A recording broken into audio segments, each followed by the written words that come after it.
성경을 보시기 바랍니다. 방금 읽은 본문은 크게 두 부분으로 나뉘어집니다.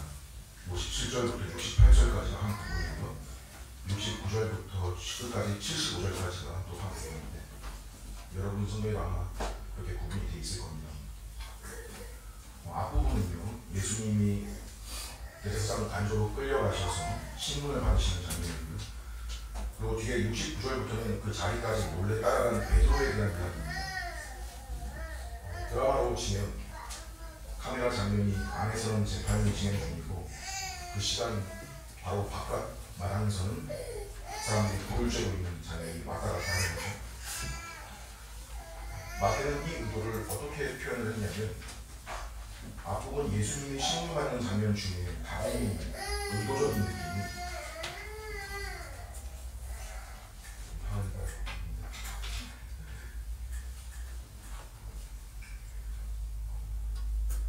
앞부분 예수님이 신문받은 장면 중에 다분히 의도적으로 마태가 57절에 보시면 예수를 잡은 자들이 그를 끌고 대제사장 가야바에게로 갔다라고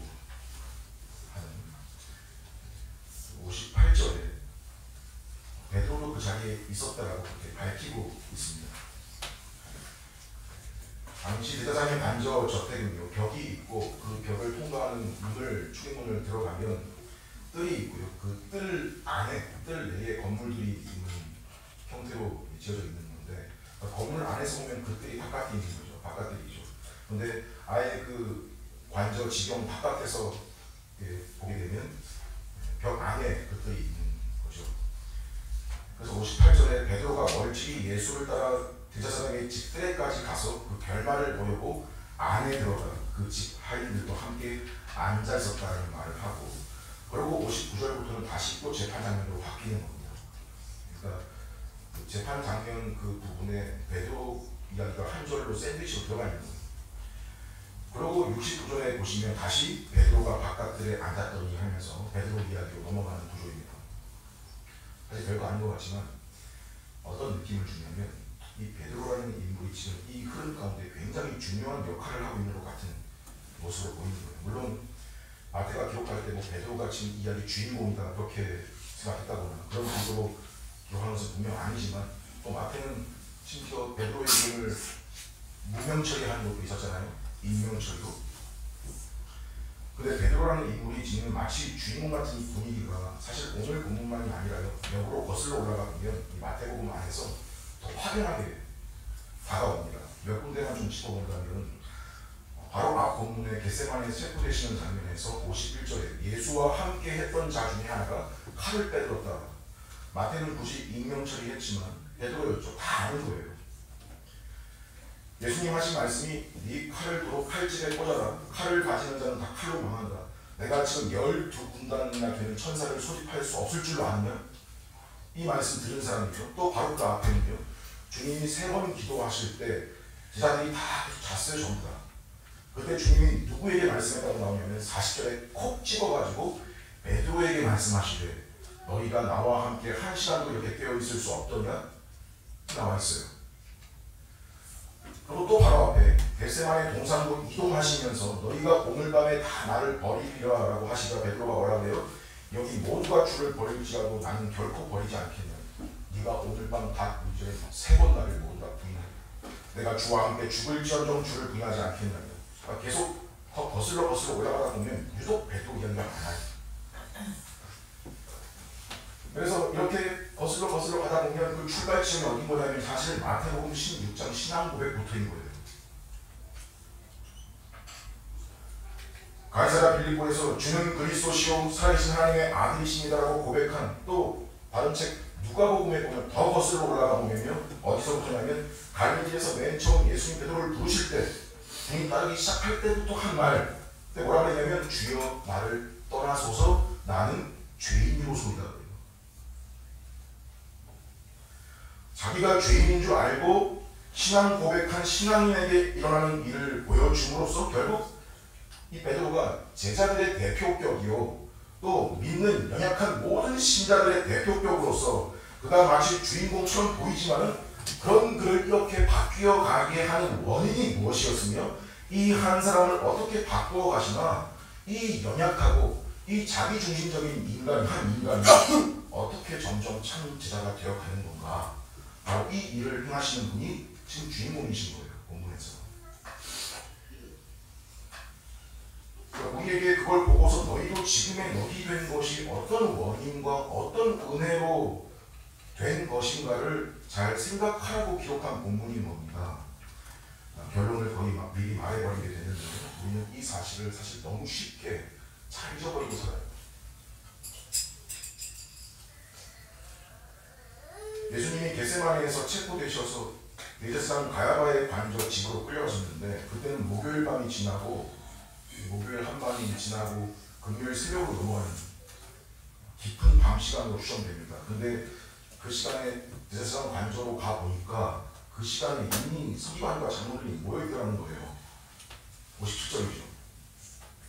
이 모임이 뭐냐면 그 모임의 정체가 59절에 보니까 대제사장들과 온 공회가 예수를 죽이려고 그를 칠 거짓 증거를 찾으려고 나오죠. 여기 대제사장들과 온 공회라고 하는 건 지금 이 새벽 시간 밤에 산헤드린 공회가 약식으로 열렸다는 거예요. 산헤드린은 유대인들 최고 법정기관인데 원래 산헤드린이 이렇게 밤에 새벽에 모이는 게 아닙니다. 열리는 게 아니에요. 그러니까 형식상으로 재판인데 무늬만 재판이고 속된 말로 짜고 치는. 그러니까 진짜 죄가 있나 없나 그것부터가 아니고 이 사람은 죽어야 된다라고 이 결의를 해놓고 일단 끌고 와서 그 다음에 죽일 증거를 찾아야죠. 부당하고 억울한 재판이죠. 어찌나 그렇겠는지 뭐가 그렇게 두려운지 이 야밤에 진행을 시켜서 죽일 명분을 찾아야 된다고 생각을 하는 건데 아마 말이 새서 많은 사람들이 알게 되거나 시간이 지연되면 변수가 생길 수도 있다고 생각한 거겠죠.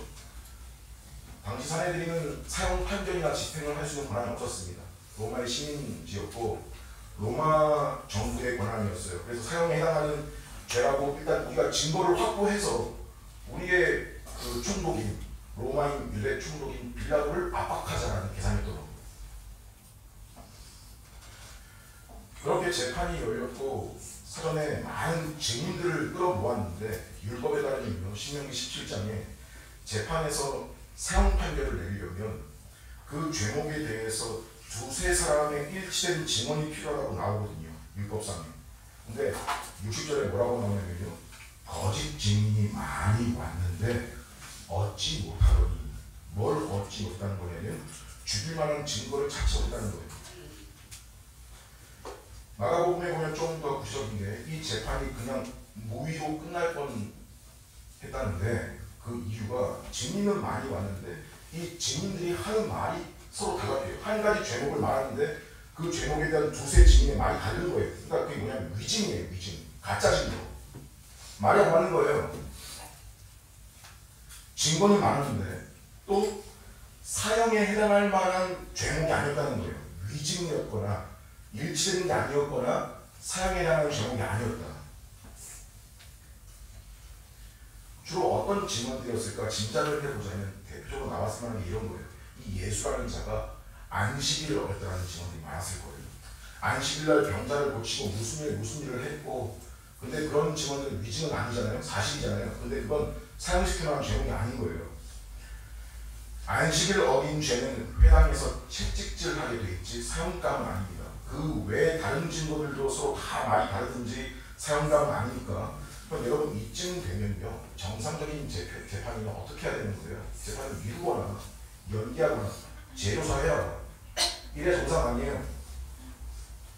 근데 애초에 죽이려고 모인 재판이니까 밀어붙이죠. 바로 그때 마지막 두 증인이 좀 그럴듯한 증거를 제시하는 게 뭐냐면 61절입니다.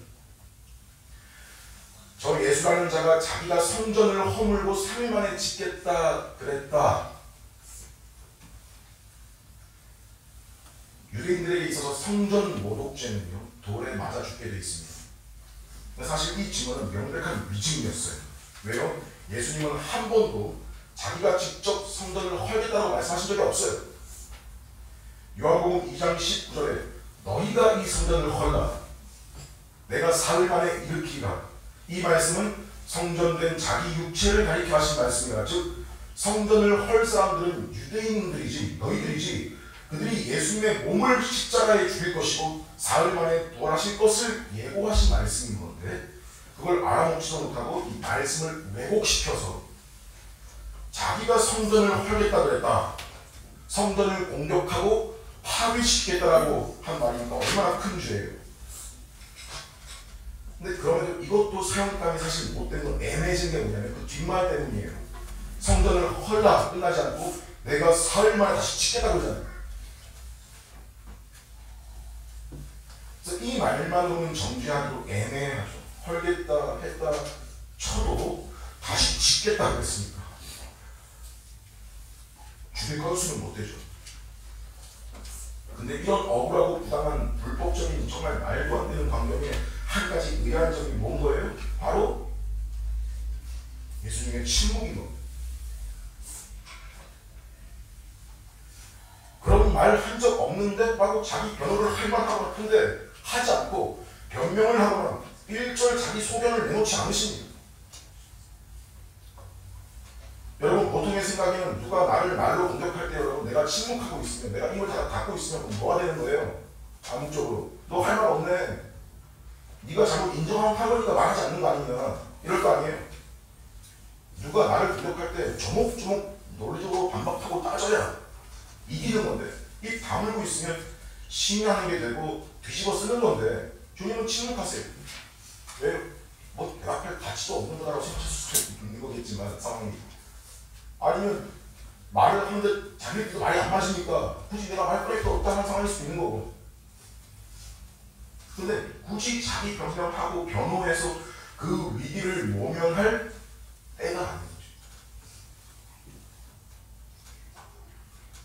지금 자신의 때가 이르렀고 마치 도살장에 끌려가는 양같이 털 깎는 자 앞에 잠잠한 양같이 이사야 53장에 그가 곤욕을 당하여 괴로울 때에도 그의 입을 열지 아니하였으며 마치 도살장으로 끌려가는 어린 양과 털 깎는 자 앞에 잠잠한 양같이 그의 입을 열지 아니하였다는 말씀을 이루시는 것이죠.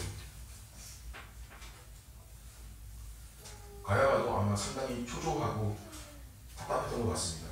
예수가 자기 변호도 좀 하고 말을 해야 그 말에서 빌미도 좀 잡고 건수를 잡을 건데 아무 말이 없으니까 62절, 63절에 보시면 왜 아무 말이 없냐? 이 사람들이 너를 치는 증거가 어떠하냐? 물어봤어요. 그래도 침묵하시니까 참다 못해 비로소 자기 입으로 직접 던진 질문이 뭐냐? 내가 너로 살아계신 하나님께 맹세하게 하노니 네가 하나님의 아들 그리스도인지 우리에게 말하라. 이건 일종의 유도신문입니다. 어쩌면 이 가야바는 처음부터 이걸 걸고 넘어질 계획이었던 겁니다.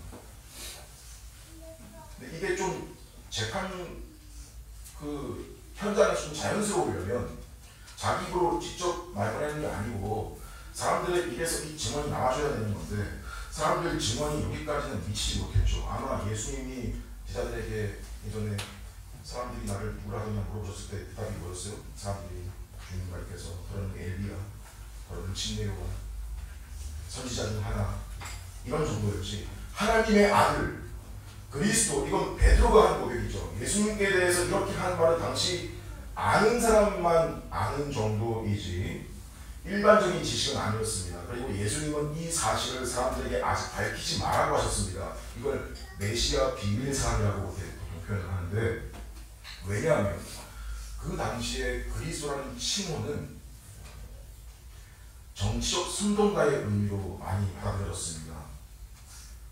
너도 나도 다 들고 일어나 내가 메시아다, 내가 그리스도다, 이런 식의 선동질이 많았기 때문에 그게 자신의 사명과도 맞지 않는 거고, 주님은 정치적 선동가가 아니고 자기 백성을 위해 제물로 죽어야 되는 진정한 약속된 진정한 그리스도시니까 자기 때에 이르러 드러나기를 바라신 것이죠. 그런데 지금 가야바가 어떻게 뭘 물어본 거예요? 너가 하나님의 아들 그리스도냐? 아마 예수의 제자들이 예수를 하나님의 아들이라 한다거나 보고를 받은 적이 있겠죠. 그래서 자기 입으로 단도직입적으로 물은 겁니다. 너가 하나님의 아들이면? 그리스도면? 그리고 이것만 말하지 않고요. 뭔 말을 장치로 조건도 달았냐면 하나님께 맹세하여 말하라. 압박하죠. 뭐예요? 자기가 하나님의 아들 그리스도라고 하고 다니고 있고 바야바는요 이거 분명 거짓이라고 확신하고 있는 거예요. 이 인간이 그럴 리가 없다는 거예요. 근데 그 거짓을 하나님의 이름으로 맹세시켜 말하면 이걸 율법에서 하나님의 이름을 들먹이는 거짓 맹세가 되고 여호와의 이름을 망령되이 일컫는 신성 모독에 해당되는 중죄니까 이걸 잘 엮어가지고 사형으로 선고 언도하면 되겠다라는 계산이 있었던 거죠. 예수님 이거 모르셨겠어요? 다 아시죠? 그런데 만약에 예수님이 계속 입을 다물고 계셨으면 침묵하셨으면요 사형실에 꺼낼 수 없는 거예요. 그냥 지금까지 하시던 대로 침묵하고 계시면 처형이 안 되는 거예요. 근데 여태까지 침묵해 오시다가 그때 침묵을 깨고 입을 열어 뭐라세요? 네가 말하는 게 유치하셔 들리나? 네가 말하는 게 이건 무슨 말이야? 네가 말한 대로다. 네 말대로 내가 하나님의 아들이고 그리스도다. 그런 나를 너희가 지금 재판하고 있다. 이런 의미죠. 그러고 나서 안 해도 될 것 같은 말을 또 덧붙여서 하시기를 그러나 이후에 인자가 권능의 우편에 앉아있는 것과 하늘 구름을 타고 오는 것을 너희가 보리라. 이건 분명 자기에게 더 불리한 발언입니다. 구약을 인용하신 건데 인자가 권능의 우편에 앉아있다는 것은 시편 110편 다윗의 시에 주께서 내 주께 이르시기를 내가 네 원수로 네 발등상 되게 하기까지 너는 내 우편에 앉으라. 하늘에서 구름을 타고 오신다는 것은 다니엘서 7장에 나오는 말씀으로 한마디로 온 우주를 관할하시는 신적 권위를 가진 존재로 심판주로 오신다는 것이고 자기가 하나님이시라는 말씀이고 이 모든 구약 말씀이 자기를 가리키는 것이라고 말하는 것이 됩니다. 그래서 결국 이것을 너희가 보리라 라고 이 말은 너희가 그 심판의 대상이다라고 가야바한테 말한 셈이 된 겁니다. 자기를 신격화할 뿐 아니라 유대 법정 또는 대제사장의 권위에 도달한 것이 되어서 신성모독주가 됩니다. 이 말을 들은 대제사장이 어떤 행동을 합니까? 65절 이하에 자기 옷을 찢으면서 그가 신성모독하는 말을 하였습니다. 어찌 더 찢는요? 옷을 이렇게 쫙 찢는 거예요. 사람들 보는 앞에서. 근데 이 옷을 찢는 행위는 어떤 전통이 있는 거냐면 극도의 슬픔과 극도의 분노의 표현인데 근데 여러분 생각해보면 가야가 속으로 어떻게 했어요? 쾌재를 불었을 겁니다. 그러니 이건 뭐예요? 퍼포먼스처럼 옷을 찢은 거예요. 옷을 쫙 찢으면 보여주시면 찢으면서 보라 너희도 다 들었지? 지금 신성모독하는 말 다 들었지? 너희 생각은 어떠냐? 일제히 뭐라고 합창합니까? 죽여야 됩니다. 사형에 해당합니다. 목적 달성한 겁니다. 예수님은 그 질문이 유도신문이라는 것도 아셨고 제자들한테는 여태 그거 말하지 말라고 하셔놓고 이 마지막 결정적인 순간에 최고로 불리한 순간에 나는 하나님의 아들 그리스도 그의 구름 타고 다시 오자 증거하면서 결국 죽음의 길로 나아가신 겁니다. 이렇게 예수의 사형에 해당하는 증거가 확보되자마자 그 자리에 있던 사람들이 어떻게 했다고 나오니까 마치 맹수들이 가운데 먹잇감 두고 눈치만 보고 있다가 드디어 먹자 하고 달려들듯이 사람들이 예수께 와서 누구는 얼굴에 침을 뱉고 누구는 주먹으로 치고 누구는 손바닥으로 때리고 심지어 어떤 이는 때려놓고 그리스도야 너 선지자 노 좀 해봐라. 너 때린 사람 누구게? 맞춰봐라. 비웃으면서 조롱했습니다. 이 재판에서 하나님의 아들 그리스도이신 예수께서 어떤 취급을 당하셨나? 신성 모독자요? 거짓 선지자. 죄 없으신 분을 가장 큰 죄인으로 만들어버린 재판이 바로 이 재판입니다. 예수님이, 여러분, 예수님이 나는 하나님의 아들이다, 그리스도다, 구름 타고 온다, 이거 사실이거든요. 둘 중 하나입니다.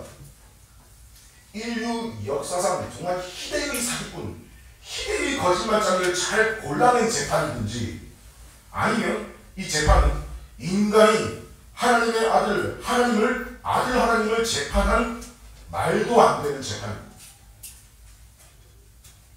둘 중 하나인데, 여러분, 진짜 하나님의 아들이시면 어떻게 되는 거예요, 이거? 이 사람. 여러분, 두말 필요 없고, 그냥 이 장면, 이게 세상입니다. 불의한 자들이 의로우신 하나님을 재판하는 것,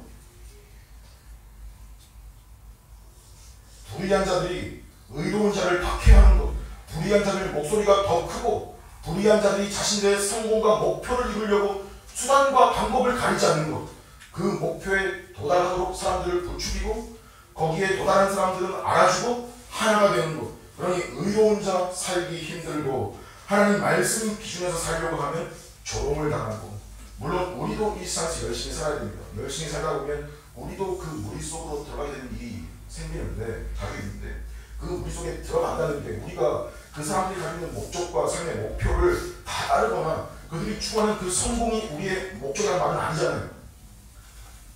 우리에게는 우리가 표면적으로는 거기 속해 살아도 본질적으로는 거기 속하지 않은 자로 살면서 그 속에서 우리의 신앙을 지키는 게 중요한 것인데, 그런 보이지 않는 끈끈한 탄탄한 죄의 연맹이, 죄의 무리가 결속된 곳이 세상이고, 이게 의인들의 현실입니다. 이 사실을 너무도 적절히 잘 표현한 시가 바로 시편 1편이에요. 복 있는 사람은 악인의 꾀를 따르지 아니하며 죄인들의 길에 서지 아니하며 오만한 자들의 자리에 앉지 아니하며 오직 여호와의 율법을 즐거워하여 그 율법을 주야로 묵상하는도다. 여기 소개된 이 세상 악인들의 원리, 악인의 꾀, 죄인들의 길, 오만한 자들의 자리가 딱 이 재판의 자리입니다.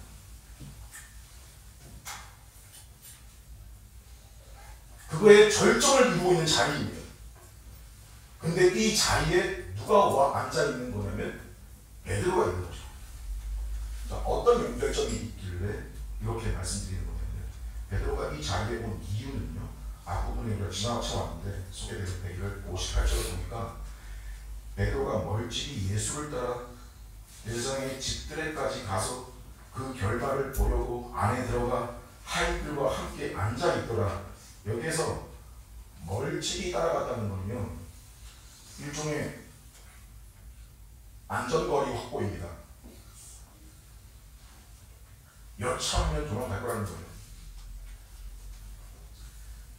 그리고 대견하죠. 다른 지자들은 이미 다 도망갔는데 따라갔잖아요, 거기를. 그래도 멀찍이라는 이 표현은 앞에서 내가 죽을지언정 주와 함께 하겠다는 말에 비하면 좀 빈약하긴 하죠. 그래도 짱해요. 그리고 베드로는 또 궁금해요. 뭐가 혹시나 그래도 주님이 결정적인 순간에 천사를 동원시키시지 않으실까 하는 어떤 반전이 있지 않을까, 아니면 정말 이렇게 끝인 건가, 이 결말을 내 눈으로 확인하고 내 그 다음 처신을 결정하자 라는 그런 심산이었겠죠. 여러분이 항상 기억해야 될 건요, 우리 중에 누구도 떳떳하게 이런 베드로를 우습게 보거나 욕할 수 있는 자리에 있을 수 없다는 것입니다. 자, 여러분, 사실 베드로는요, 이 자리에 오지 말았어야 되는 겁니다.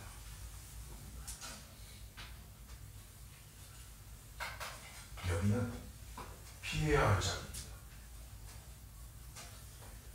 주님이 죽으시는 건 기정사실인데 그렇게 지금까지 수차례 말씀해 오셨고, 근데 무슨 어떤 기대를 또 하고 온 거냐는 거예요, 이 자리에. 뭐 이렇게 말씀드리면 이 뒤에 이어지는 베드로의 그 통곡이나 그 그 베드로의 회개나 그런 좋은 결말까지 다 부인돼 버리는 거 아니냐. 그럴지 모르는데 우리는 이미 여러분 우리는 이미 시간을 지나간 일을 되짚어보면 되돌아보면 다 하나님의 뜻이었고 성령이었다고 그럴 수 있죠. 그걸 말하죠. 맞고요. 근데 그걸 신자들이 은혜라고 말할 수 있는 건요, 하나님께서 그 신자의 실수와 잘못과 그릇된 결정들을 다 들어 사용하셔서 결국 선으로 이끌어 가시는 걸 보죠. 참된 회개를 일으키시고요, 더 연단하시고요. 그렇다고 이게 우리가 그러면 죄에 거해도 괜찮은 거구나 하고 죄에 더 거하겠어요? 아니죠. 그럴 수 없느니라 사도 바울이 말하잖아요. 지금 이 본문의 베드로의 상황도 보면요, 결말은 우리가 알아요. 해피엔딩이죠. 근데 지금 여기서 가야바 집들에까지 따라간 건 결국 자기 생각과 자기 기질과 자기 기분과 경솔함, 한마디로 예수님의 말을 안 들어요. 예수님 말을 안 들어요. 말씀을 들었는데 안 들어요. 아이러니죠. 들었는데 안 들어요. 꼭 뭐가 있냐면, 여러분 청기도 이야기 아시죠? 그렇게 어마어마하게 지속히 안 들어요. 어떻게 늘 반대로 해요. 비 오는 날 엄마 개구리가 죽으면서 얘가 또 반대로 할 거니까 나를 냇가에 놓으라 그랬더니 이 청개구리가 엄마 말대로 냇가에 묻어가는 거 아니에요. 예수님 분명 말하셨어요. 너희가 오늘 밤 다 나를 버리고 떠날 거다. 오늘 밤 다 울기 전에 너가 나를 3번 부인할 거다. 이 말씀이 너 나를 버리고 도망가라. 3번 부인해라. 그걸 명령하신 게 아니고요. 뭘 명령하신 거였냐면, 그러니까 시험에 들지 않게 기도해라.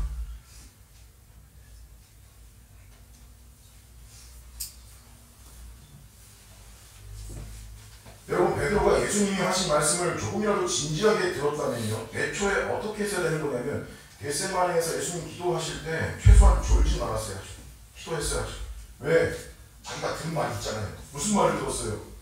왜 주님이 나한테 3번이나 주님을 부인한다 그러셨을까?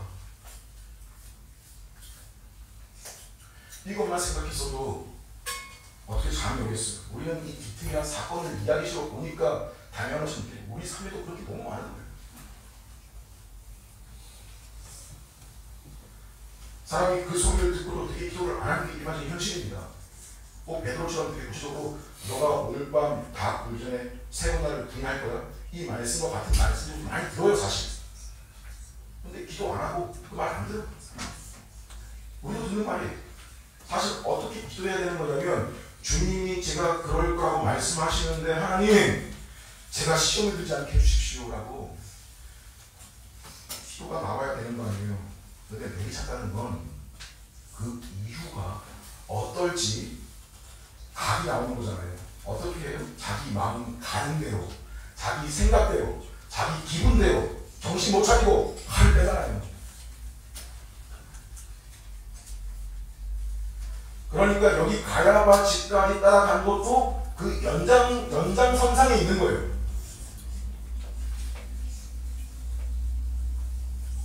용기고 대견하고 지금 그게 아니라고요. 아직 이 사람이 뭘 모른다는 겁니다. 여전히 여러분들 마음 가운데 조금의 반박이 있으실 수 있습니다. 아무리 그래도 도망간 것보다 낫지 않냐. 그런 말이 지금 아니고, 지금 이 사람의 상태는요, 아직도 자기를 대단한 수준으로 여기고 있다는 거예요. 어떤 식으로? 나는 그거 굳이 기도하지 않아도, 기도 없이도 그냥 내 실력으로 주님 따라갈 수 있고, 굳이 기도 없이도 주님 지켜드릴 수 있고, 그 시험 이길 수 있다고, 내 한 말 지킬 수 있다고. 뭘 몰라요? 아직도 자기가 어떤 존재인지 분수를 모른다는 거예요.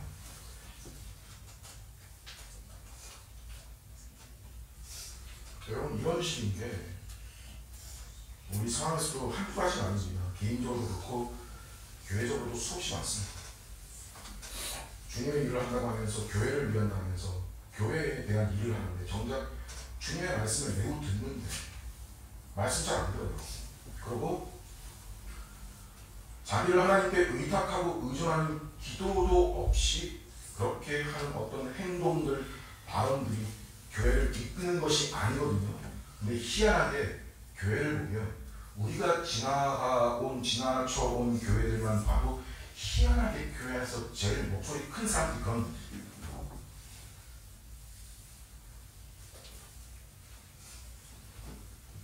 그 사람들 목소리가 커요.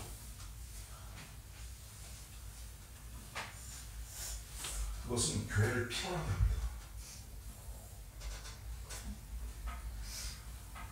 대부분의 다툼이 의견 대립이거든요. 여기서 교회를 자기 뜻대로 좌지우지하려고 하고 오히려 몸된 지체들을 쉽게 평가하고 판단하고 쉽게 비판하기 좋아하고 깔아보고, 그럼 그것은 오히려 교회에 방해가 되는 일입니다.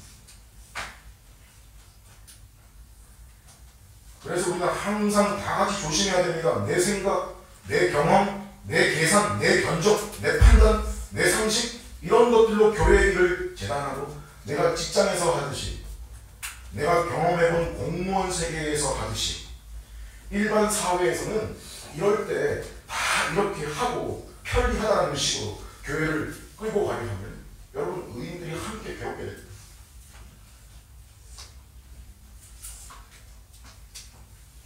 교회의 일은 그렇게 흘러가는 게 아닙니다. 어쩔 때 보면요, 도저히 인간의 상식으로, 인간의 생각으로 가능하지 않을 일들이 목격되는 곳이 교회예요. 사람의 실력과 계산과 합리성과 계획과 노력으로 세워지고 유지된 곳이 아닙니다. 아니, 세월 10년 되돌아보면 그 세월 동안에 내가 분명 거기 있었어요. 내가 거기 있는 건 그냥 일했고 땀 흘렸고 수고했고 열심히 했고, 근데 양심이 하는 소리는 뭔 줄 아세요? 내가 한 게 아니고 나는 그저 거대한 물줄기에 휩쓸려 왔을 뿐이다.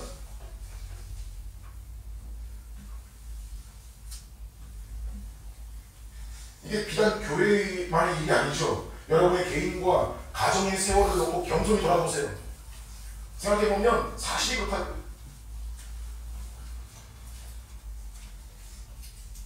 근데 여러분, 지금 베드로의 상황은 결말이 어찌 될까 궁금해서 여기까지 따라온 자기 자신을 생각할 때 아마 내가 그래도 저들보다 낫지, 속으로 그 멀찍이 따라가는 동안도 그렇고 또 앉아서 다 도망갔고 그래도 내가 의리는 좀 있지, 내가 용기는 좀 있지, 그런 생각이 속에 있지 않았을까요? 이건 정말 큰 착각이죠. 이렇게 말할 수 있는 근거가, 그 근거가 뭐냐? 이 뒤에 이 사람이 무너지는 걸 보세요. 베드로의 흑역사. 제일 먼저 베드로에게 다가온 건 한 요종이었습니다. 원문으로 보면 소녀예요. 한 어린 요종이 다가와서 뭐라고 했냐면요, 당신도 저 갈릴리 사람 예수와 함께 있었다. 그렇지? 이 말에 베드로는 이미 무너진 겁니다. 무너졌어요. 왜? 이건 이 말은요, 이 여종이 베드로에게 개인적으로 와서 말하는 거예요. 개인적으로. 옆에 들리게 크게 말하는 게 아니라고요. 근데 베드로가 어떻게 했대요? 70절에 보세요. 모든 사람 앞에서 그 둘째 보던 모든 사람들 향해서 부인하여 말하기를 나는 네가 무슨 말 하는지 모르겠다. 그렇게 속절없이 무너진 겁니다. 사실 지금 베드로의 주님을 부인하는 이 말의 심각성은요, 가벼운 게 아닙니다. 예수님께서 제자들을 처음 전도여행에 보내실 때 하신 말씀 중에 이런 말씀이 있어요. 마태복음 10장 32절. 누구든지 사람 앞에서 나를 시인하면 나도 하늘에 계신 내 아버지 앞에서 그를 시인할 것이요, 누구든지 사람 앞에서 나를 부인하면 나도 하늘에 계신 내 아버지 앞에서 그를 부인하리라. 심각한 거예요. 배신이에요. 끝난 거예요. 사실 심각하죠. 이 말씀 기억할 거거든요. 지금 상태는 아마 거의 멘탈이 나갔다라고 봐야 됩니다. 그러니까 사탄이 여러분 이 뭐예요? 사탄이 지금 밀가루를 하고 있는 거예요. 베드로.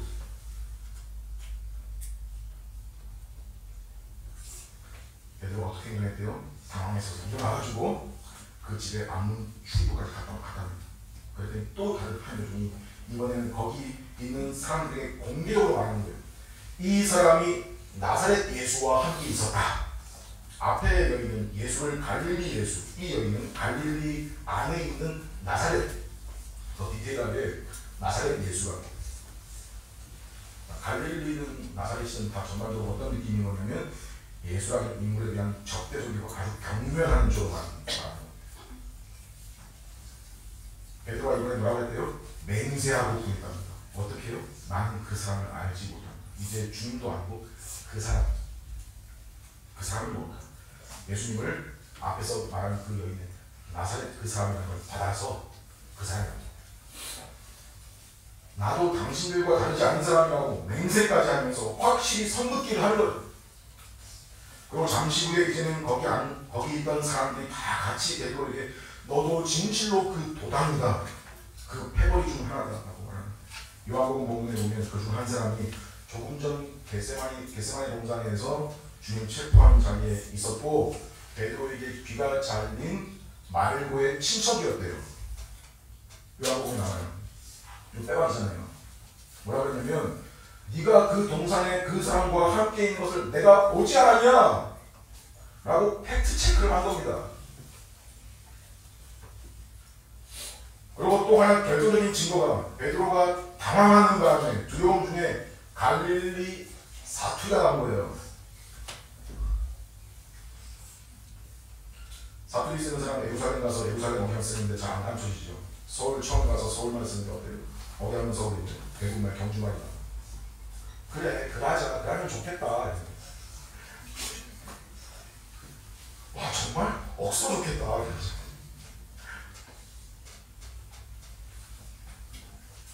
뭐라 그래? 너 말씨 보니까 갈릴리 사람이네. 네 말소리가 너를 표명하는 거야. 이거죠. 그랬더니 이번에는 실수하네. 그가 저주하며 맹세하려 이르되 나는 그 사람을 알지 못하노라 하니 곧 달기고. 여기서 여러분 저주했다는 것은 이게 베드로가 예수님을 저주하는 것인지 자기 자신을 저주하는 것인지 의견이 궁금한데 자기 자신을 저주했다는 거 이런 거예요. 내가 그자와 함께 있었던 자라면 이들 말대로 내가 하나님한테 저주를 받겠다. 하나님이 들명이 돼서 내가 저주하겠다. 쉽게 하는 말도 좀 약하긴 하지만 내 손에 장이 지지겠다. 내 성을 만나 이런 말 하잖아요. 이런 뉘앙스가 있는데 뭐가 됐든 핵심은 예수님을 부인하는 일에 이 베드로가 하나님 이름 들먹이며 자기 할 수 있는 거 다 동원했다. 뭘요? 처음에는 그냥 부인했다가 맹세하면 부인했다가 저주하면 맹세하면 모든 수단을 다 동원해서 예수를 부인했다.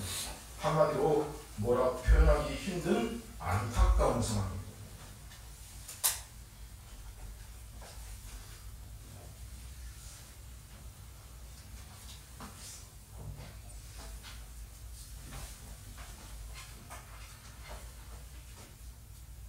이렇게 베드로는 실력도 안 되는데 가지 말아야 할 곳을 가서 말씀을 제대로 듣지도 않았고 기도도 하지 않고도 근데 정말 인류 역사상 가장 악한 일이 자행되고 있는 그 자리의 중심에 아기들의 무리 가운데 앉아서 먼 결말을 보겠다고 쫓아가고 서 있다가 앉았다가 거기서 인생 최대의 흑역사를 남기죠. 자기는 잘 한다고 생각했죠. 이 정도는 괜찮다고 여겼고요. 자신감도 있었고요.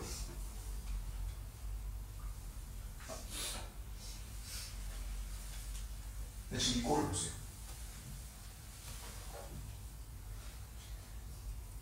우리는 이 이야기가 여기서 끝이 아닌 걸 알죠. 그래서 끝이 아니라는 이 지점이 우리에게 교훈을 주면서도 자만하게 하는 지점이기도 한 것입니다. 중요합니다. 우리 보고 그래서 너희도 그런 죄의 길에 가 아니다고 결국은 괜찮다. 그게 포커스가 아니라고 지금. 그게 아니고 이거예요. 너네도 똑같은 인간이라는 것을 보라는 거기에 핵심이 있습니다. 너희도 그런 똑같은 사람인데 똑같은 인간인데 결국 그런 너를 건지고 그렇게 신앙생활 해나가게 하고 유지 보존시켜 주시는 게 누구 때문이냐는 걸 보라는 거죠. 주님을 부인하지 않겠다. 나는 결코 배반하지 않겠다. 나는 그 상황이 되면 결코 주님 버리지 않는다. 나는 늘 함께 있겠다. 그런 호언장담 이후에 너가 그런 흑역사를 남기는 죄악 속에 또 빠지고 또 빠져도 괜찮다가 아니고 너는 그런 사람이다.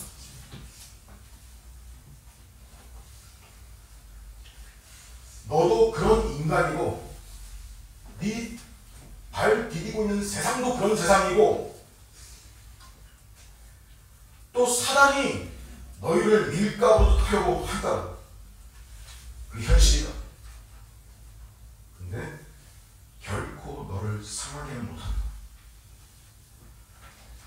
이 속에서 그런 너를 결코 상하지 못하게 하려고 너가 거기서 완전히 떨어지지 않도록 내가 기도한다.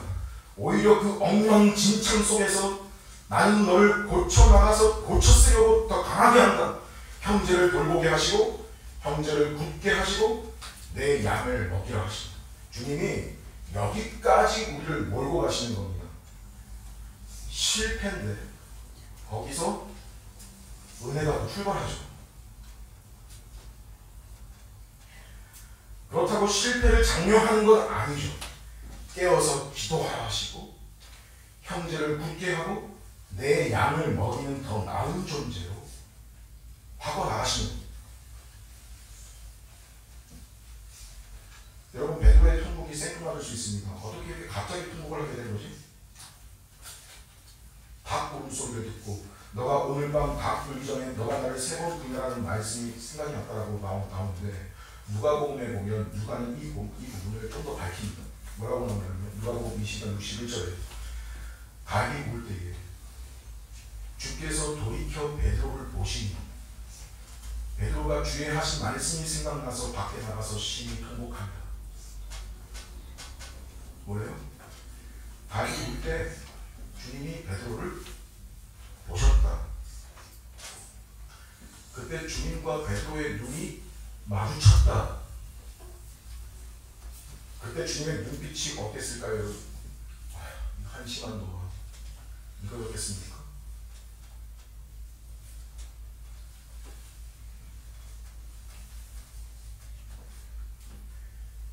비참한 괴로운 실패한 절망하는 자기 백성을 향한 자비와 은혜의 눈길이었겠죠. 절망하더라도 나는 결코 너를 잊지 않고 너를 다시 세우고 나의 뜻을 이루리라라는 격려와 약속을 받는 눈길이었을 겁니다. 그때 베드로의 마음에 견디기 힘든 송구함과 벅차오르는 은혜를 느끼고 더는 견딜 수 없어서 밖으로 나가서 심히 통곡을 한 것입니다. 주님이 자기를 바라보신다는 것을 보고 그 말씀이 생각이 나다. 오늘 밤 닭 울기 전에 너가 세 번 부인하리라. 이 말씀만 생각하는 게 아닐 것입니다. 지금까지 마태가 소개한 베드로에게 하신 자신에게 주신 수많은 말씀들이 떠오르고 그 말씀의 의미들이 깨달았을 겁니다. 다시 말씀드리지만 우리 중에 누구도 이런 베드로를 우습게 보거나 욕할 수 있는 자리에 있을 수 없다는 걸 명심하십시오. 아직도 여러분 마음속에 혹여나 작게나마 아니 나는 할만할 것 같은데 나는 그렇지 않을 것 같은데 그렇지 않을 수 있을 것 같은데 꼭 그런 생각이 드는 분 계셔서 그렇게 속으로 좀 겉으로 호언장담 하신다니 착각. 설령 진짜로 그렇게 할 수 있는 믿음의 실력이 있다면요.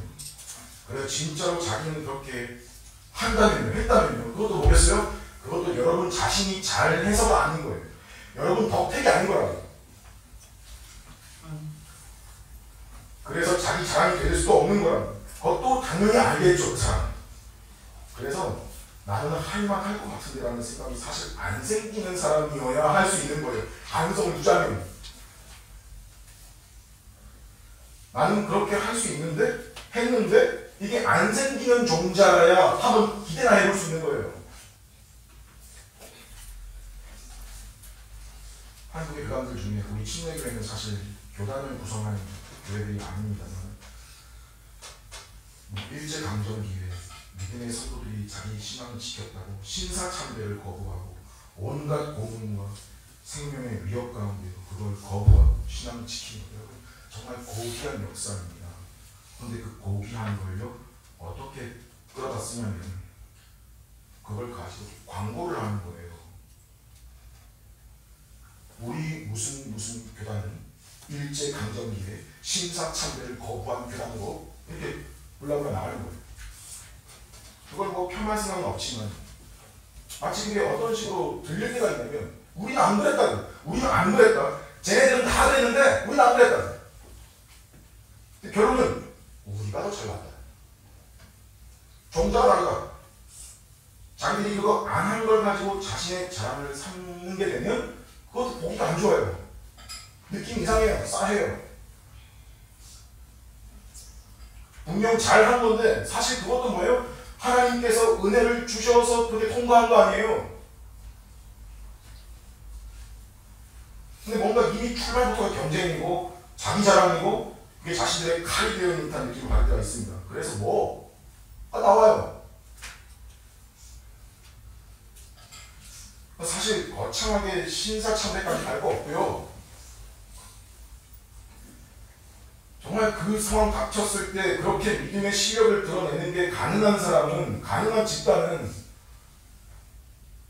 뭐도 할 수 있는 사람인 거냐면 지금 자기의 일상 현실에서 하나님을 믿고 신뢰하고 따를 수 있는 사람인 겁니다.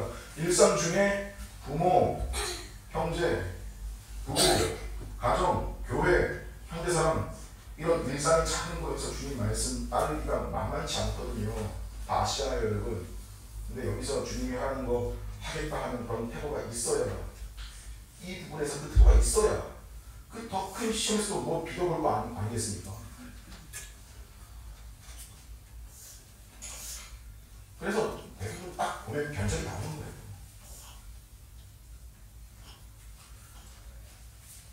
작은 일에도 내가 그게 안 되고 있는데 우리 교단은 신사참배를 거부한 교단으로, 이건 소위 신앙의 전체주의, 집단주의 그런 거예요. 자기 할 것은 안 하면서 전체에 묻어가는 것 같거든요.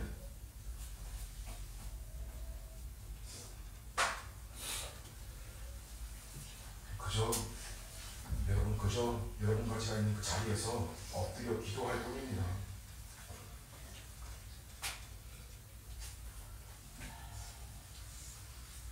내가 교회에서 들은 말씀에 순종할 수 있게 해달라고 하나님. 제가 시험에 들지 않게 해달라고 기도할 뿐인 거예요. 그런데 내 삶이 이렇게 만만치 않은데 주님, 내 신앙생활을 내가 지킬 수가 없고 내 힘으로 유지할 수가 없습니다라고 엎드리는 그 인정과 기도가 여러분 내 잘난 맛에 살고 있고 그런 태도로 계속 삶을 대하려는 태도에서 이런 기도가 나올 수 있겠습니까? 여기 베드로가 주님 하신 말씀 생각나서 밖에 나가서 심히 통곡했다는 건 이게 깨진 거예요. 베드로는 이미 믿음을 가진 사람입니다. 자기가 죄인인 줄도 알았고요. 주는 그리스도시고 살아계신 하나님의 아들이시라고 신앙 고백도 가진 사람이었습니다. 그는 여전히 자기 자아가 강했습니다.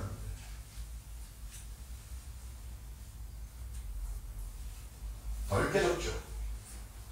겉멋들린 신앙의 모습이었고 포장된 종교적 행위였고 그저 입만 열면 자기 자랑, 자기 고집, 자기 신념 이게 여전히 남아있다고요. 근데 어떤 일이 있어요? 자기가 이렇게 속절없이 무너지는 상황 속에서 자신의 본질적인 연약함과 어리석은 것과 교만을 발견하죠. 내가 옳고 똑똑이고 그랬는데 참 몰랐구나. 내가 정신이 나갔었구나. 이거 깨달을 때가 신앙의 살아있다는 증거고요. 출발일 수 있어요. 자기 신앙생활에 거품이 있다는 걸 발견해요. 이 깨어짐이 있어야 된다. 있어야 된다. 이게.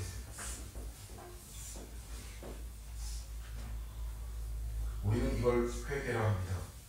이 회개는 성도의 삶에 반복되게 주신 성도의 특권입니다. 가룟 유다에게는 이게 없습니다. 똑같이 주님 배반하고 부인했던 베드로지만 그에게는 주님의 바라보심과 주님의 기도해 주심과 이 은혜의 회개가 있는 겁니다. 사실 이게 여러분 신앙생활의 진정한 출발이자 증거입니다. 여기에서 비로소 뭐가 가능해지는 거냐면 내 형제를 굳게 해라, 내 양을 먹여라가 가능해집니다. 실제로 그렇습니다. 제 말이 아니라 당사자인 베드로가 그렇게 적었습니다. 베드로전서의 말씀을 몇 군데 읽고 말씀을 마치겠습니다. 베드로전서 2장 22절 이하에 들어보세요. 오늘 본문의 앞부분과 연관됩니다.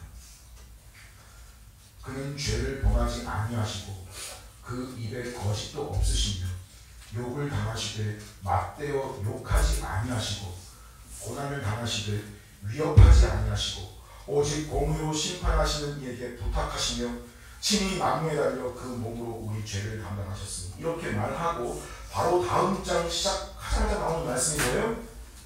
아내들아 이와 같이 자기 남편에게 순종하라. 남편들아 이와 같이 지식을 따라 너희 아내와 동거하고 그를 더 연약한 그릇이요 또 생명의 은혜를 함께 이어받을 자와 귀히 여기라. 이는 너희 기도가 막히지 않게 하기 위함이라. 그리고 귀히 여기시는 말씀은 다 이런 거예요. 너희가 다 마음을 같이하여 동정하며 형제를 사랑하며 불쌍히 여기며 겸손하며 악을 악으로 욕을 욕으로 갚지 말고 도리어 복을 빌어주라.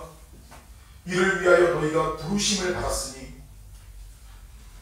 그리고 마지막 5장에 베드로가 이렇게 적는데 베드로가 해서 더 실감나는 말씀이 나옵니다. 5장 8절에 근신하라 깨어라 너희 대적 마귀가 우는 사자같이 두루 다니며 삼킬 자를 찾나니 너희는 믿음을 굳건하게 하여 그를 대적하라. 실감나죠? 그런데 이 말씀을 무슨 내용 중에 언급을 했냐면 이 말씀입니다. 너희 중 장로들에게 권하노니 나는 함께 장로된 자요 그리스도의 고난의 증인이요 나타날 영광에 참여하였자니라. 너희 중에 있는 하나님의 양무리를 치되 억지로 하지 말고 하나님의 뜻을 따라 자원함으로 하며 더러운 이득을 위하여 하지 말고 기꺼이 하며 맡은 자들에게 주장하는 자세를 취하지 말고 양무리의 본이 되라. 그리하면 목자장이 나타나실 때에 시들지 않는 영광의 관을 얻으리라. 젊은 자들아 이와 같이 장로들에게 순종하고 다 서로 겸손으로 허리를 동이라. 하나님은 교만한 자를 대적하시되 겸손한 자들에게는 은혜를 주시니라. 그러므로 하나님의 능하신 손 아래에서 겸손하라. 때가 되면 너희를 높이시리라. 이러한 형제를 굳게 하는 일과 네 양을 먹이라고 하신 형제 사랑과 교회의 질서와 영광은 말씀과 기도 가운데 여러분들의 깨어짐을 통하여서 이 말씀을 들은 여러분 개인과 가정과 이 교회 안에 풍성하게 되기를 간절히 소망합니다. 함께 기도하겠습니다.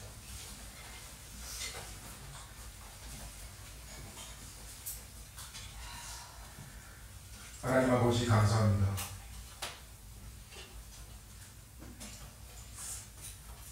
지금껏 살아온 인생에 여러 연약함과 시험과 어려움 속에도 이렇게 우리의 신앙을 유지하고 지킬 수 있는 원인이 내 자신에게 있지 않고 오로지 하나님의 자비하심과 신실하심과 능력으로 된 것임을 알기를 바랍니다. 신앙에 있어서 자신이 잘난 줄 아는 태도를 가질 때가 많으나 내가 정말 이것밖에 안 되는 존재구나라는 회개가 우리에게 참 은혜임을 압니다.